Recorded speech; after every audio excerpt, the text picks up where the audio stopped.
from the Signature Bank Studios. If you're looking for the latest news, insight into what it means, and the sharpest opinion, there's only one station in Chicago where you can turn, and it's this one. We're AM 560, The Answer. Top of the morning, Dan Proft here. We've got some new data from Steve Moore's Vote With Your Feet project on blue states and red states. Very interesting. We'll get to, but some color on it. Blue states not named Illinois that are engaged in all sorts of fiscal follies that even the local affiliates can't ignore. Those who are supposed to do the heavy lifting for the Pritzkers and the Gavin Newsoms of the world. What did Besson call him again?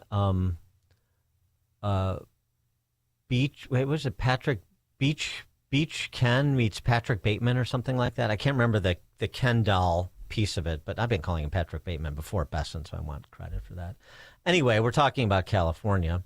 And here's an NBC affiliate. Yeah. NBC affiliate report on California gas prices.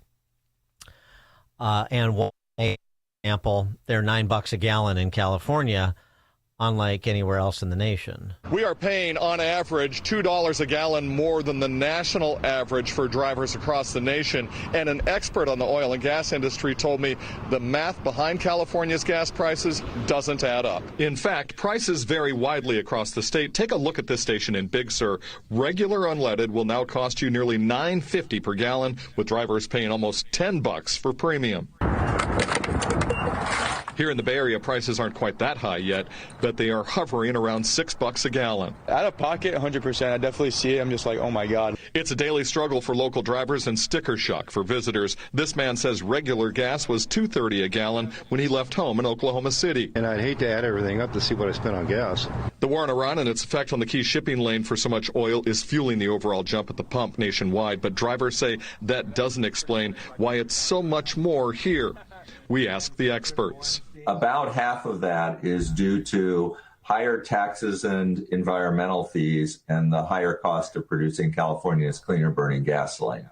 Dr. Severin Borenstein is faculty director of UC Berkeley's Haas Energy Institute, and he has a name for the extra buck you pay in California. The difference is what I call the mystery gasoline surcharge. Dr. Borenstein says before 2015, when a refinery closed in Torrance, California's gas prices were largely in line with the national average, with another 90 cents to a buck tacked on for our state's gas taxes and environmental costs. But with prices now $2 above the average, the math makes no sense even to the experts. Since 2015, California's additional payments for gasoline above what's justified by taxes and environmental costs is amounts to over $60 billion. Dr. Borenstein says limited refining capacity and the state's specially mixed cleaner burning fuel account for about a third of that extra dollar. Most of the differential actually occurs downstream, somewhere in the distribution, marketing, and retailing of the gasoline. Maybe I got a text. A Sparkle Beach Ken. Thank you. Thank you, 630. Sparkle Beach Ken. Maybe they should call that the Sparkle Beach Ken meets Patrick Bateman surcharge, or at least there's the Sparkle Beach Ken. I like that. Anyway, that's a little bit of a treatise on gas prices in California. We could do the same in Illinois, where we double tax gasoline. We tax the tax, and that's one of the reasons Chicago is right behind California when it comes to gas prices normally. And just a little bit more, one more fiscal folly, because this is one of my favorites. You know what I've said about high-speed rail ever since Pat Quinn championed it 15 years ago. You know, high-speed rail from Chicago to St. Louis to Toledo, because the biggest problem in Chicago right now is we can't get to Toledo fast enough. High-speed rail, L.A. to San Francisco, this boondoggle. I mean, they're tens of billions of dollars and years behind on this wilderness bridge to nowhere, much less high-speed rail from L.A. to San Francisco. And listen to this interview of these two government functionaries on how much they need and the magic of how even if they got this number, which is a massive number, even if they got it, there's still some magical thinking that goes into making up the additional dollars they need. As we speak right now, are the funds there to complete L.A. to San Francisco? The entire amount of money we need, not there today. But do we believe we can get those funds to get the project done? Absolutely. How much do you estimate it's going to cost to connect high-speed rail San Francisco to L.A.? Today, we estimate with the right optimization, just over $125 billion. I think $126 billion is the current estimate for that. That's more funding than Amtrak has received in its history and still leaves a shortfall of roughly $90 billion. That's a big gap to fill. It is a big gap to fill, but again, we have an understanding of how to get there and to fill it. Yeah. $125 billion, more than Amtrak has ever received in total. And still $90 billion gap. And the response is, how do you get from here to there? It's sort of like, how do you get to L.A. from San Francisco on high-speed rail? You don't. $90 billion. We have a framework that provides an understanding. I mean, this high-speed rail stuff, this is not public policy. This is a Simpsons episode. For more on all this, please be joined by the aforesaid Stephen Moore, economist, author of The Trump Economic Miracle and the Plan to Unleash Prosperity. Again, co-author with Art Laffer. Steve, wheelhouse for you. Thanks for joining us. Good morning. I'm just wondering when that a train leaves from Chicago to Toledo. I've always wanted to take that. It's such a scenic trip. I encourage you to take the dining car. Yeah. You have buried the lead this morning, though, Dan, because I have to say I just looked at the futures price of oil. It is down to $72.50 a gallon, down from like $110 yesterday. So this is a big deal if this holds. Now, I don't know don't know any of the ramifications or the details of this deal, but if it is real, it is going to be a U-turn with respect to the economy, because you get the Strait of Hormuz open. And again, maybe this won't come to fruition, but the market believes it will. And we've seen a huge rally this morning. But the future price of, if that's right, that the future price of oil is down to, below $80 a barrel. That means that only people in California and Illinois are going to be paying over $4 a gallon for gas. Everything's back to normal. Yeah. Oh, God. Well, so that was all a setup to get some of this new red state, blue state data that you put out through Unleash Prosperity. That's fun stuff. Give us the skinny.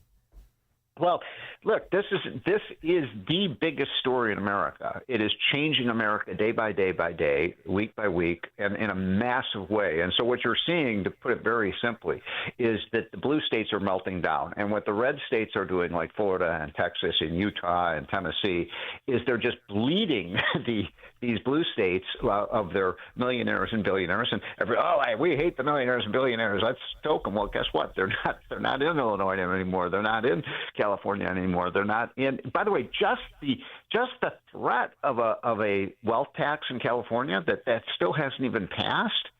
5 of their wealthiest people have left just in the last 3 months, and they've gone to Florida, they've gone to Texas, they've gone to other states that treat them more kindly. So this is the new fad, by the way. This idea of wealth taxes, soak the rich, sock them right in the nose, and you've got now 7 states. I don't know if they're considering a wealth tax in Illinois, but I know California is, New York is, Maine is, a bunch of these states, because that's the new fad.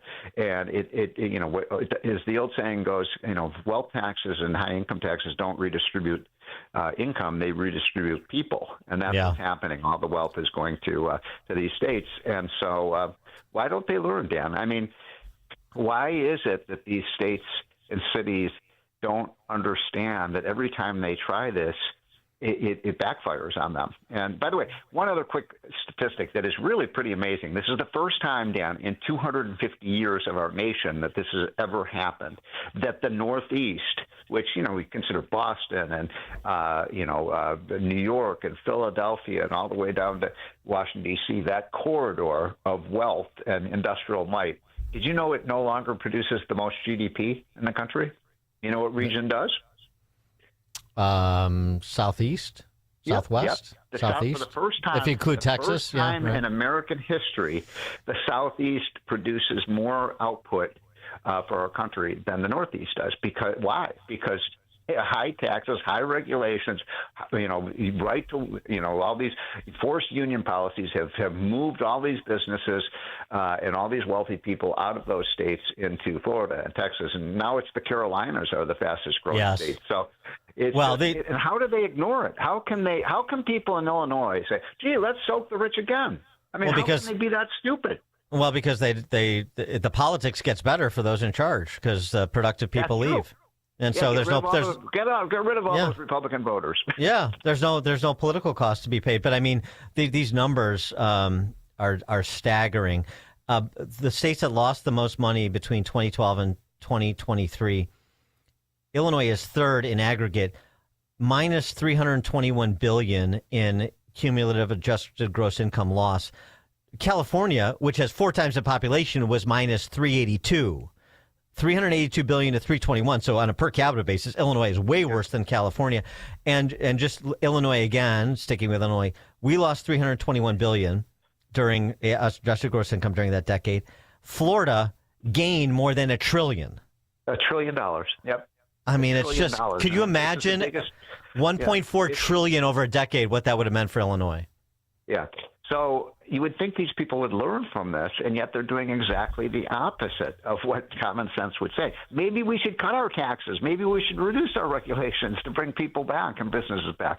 I'll give you another example, Dan. I think we talked about this a couple of weeks ago. The stupidity of the left is just mountainous. But in Seattle, Washington State was one of the 9 states that did not have an income tax. They were the one blue state that worked because they had no income tax. And so what did you get there? You got Amazon, you got Starbucks, you got other great, companies that were founded in Washington State in the Seattle area. Microsoft. They are now moving their facilities out. Microsoft, of course, was started in Washington State. And guess what? They're starting slowly, but it's going to start slowly and then in a major way. They're moving their facilities out of Washington State. Why is that? Because Washington State just passed a 10% income tax on millionaires. And so they're just, it's going to be gone. And Howard Schultz hit the exits. Yeah, right. And he's a liberal, by the way. Howard Schultz is not a free market. He just wants to keep his money. Yeah, imagine how that. Funny how. Yeah, exactly. Well, one of the things that they could do too is not just reduce taxes, but reduce spending on K through 12 education, because these are important numbers too that you posted over on Unleash Prosperity. The spend in blue states per pupil versus the spend in red states and the comparative test scores. Yeah. So the test scores are about exactly the same. Almost exactly the same in blue states versus red states, but blue states spend about $7,000 to $10,000 more per 50% more. 50% more. Yeah. So how do you do that? I mean, how do you waste that much money? And maybe it's because the teachers' unions are so powerful in Illinois. Let's face it, Dan. I mean, these teachers' unions run the state of Illinois. Yes. We're aware. And the city of Chicago. And they've done a great job of it, haven't they? Yes, it's going very well. All right, one more data set that we got to go over. The Wall Street Journal did a very interesting piece on this, which is something you've talked about before, too, which is the quote-unquote disappearing middle-income families. A lot of them are disappearing into the upper-income bracket, so that's good news. Yeah. This is an amazing story, and it's an important one because there is a strain of conservatism called NatCons. Have you heard about this, Dan? National Conservatives. Yes. And these are these kind of populist know-nothings who basically, the middle class has made no progress and all the money is going to the rich. They sound very much like Bernie Sanders, actually. It's the weirdest thing, Dan. You've got these conservatives who are, joining encampments with the Bernie Sanders redistributionists saying, the big evil corporations are taking all the money and so on. And so they said they run around the country saying the middle class has made no progress in the last 40 years, which is just flat out false. The average middle class family in America today has about a 35% higher living standard than they did, when Ronald Reagan became president and turned around the direction of the country. So a lot of these statistics you see about the disappearing middle class. By the way, to the extent the middle class is disappearing, Dan, it's not because they're moving down. It's because they're moving up into the upper middle class, into the upper class stages. So economic mobility is still strong in America as long as we don't get Bernie Sanders as president. There you go. Stephen Moore, economist, author of The Trump Economic Miracle. Steve, thank you as always.